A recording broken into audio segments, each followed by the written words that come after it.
Hey everyone, welcome back to Tech Savvy.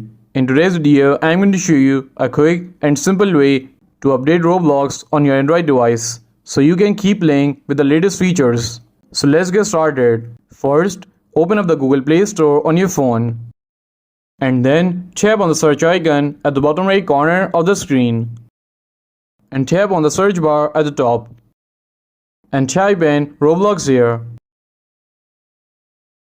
And once you find it in the search results, just tap on that. If there's an update available, you will see an update button right here. Just tap on that. And the Play Store will start downloading and installing the latest version for you.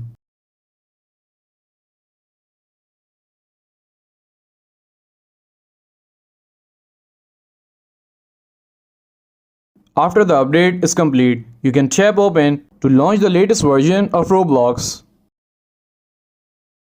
And that's it. Updating Roblox and Android is super easy.